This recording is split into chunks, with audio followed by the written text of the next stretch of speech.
السلام علیکم۔ میری آج کی ویڈیو اس عظیم ہستی کے نام جن کی ولادت 15 رمضان المبارک کو ہوئی، حضرت امام حسن نبی پاک صلی اللہ علیہ وآلہ وسلم کی سب سے چہیتی بیٹی حضرت فاطمہ کے بطن سے پہلے صاحبزادے تھے۔ آپ کی اس سے زیادہ کیا عظمت ہو سکتی ہے کہ ایک طرف آپ کی نسبتی شرافت نبی پاک صلی اللہ علیہ وآلہ وسلم سے قریب تر ہے تو دوسری طرف آپ کی پرورش بھی آغوش رسالت میں ہوئی۔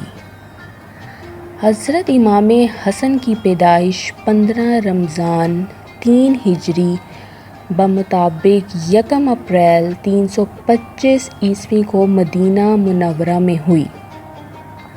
حضرت علی نے آپ کا نام حرب رکھا، لیکن نبی پاک صلی اللہ علیہ وآلہ وسلم نے تبدیل کر کے حسن رکھ دیا۔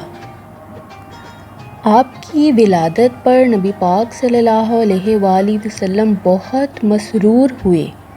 آپ نے خود ان کے کان میں اذان دی، اپنا لعاب مبارک منہ میں ڈالا، پیدائش کے 7ویں دن عقیقہ دیا اور 2 مینڈھے ذبح کروائے اور نومولود کے سر کے بال اتروا کر ان کے برابر چاندی خیرات کی۔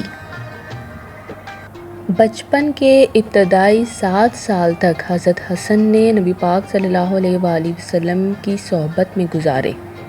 نبی پاک صلی اللہ علیہ وآلہ وسلم منبر پر رونق افروز تھے اور حسن آپ کے پہلو میں بیٹھے ہوئے تھے۔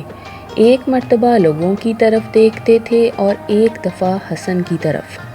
آپ صلی اللہ علیہ وآلہ وسلم نے فرمایا، یہ میرا بیٹا سردار ہے اور امید ہے کہ اللہ تعالیٰ اس کے ذریعے مسلمانوں کے 2 گروہوں کے درمیان صلح کروا دے گا۔ آپ کا لقب ریحانہ النبی تھا اور آپ کی کنیت ابو محمد تھی۔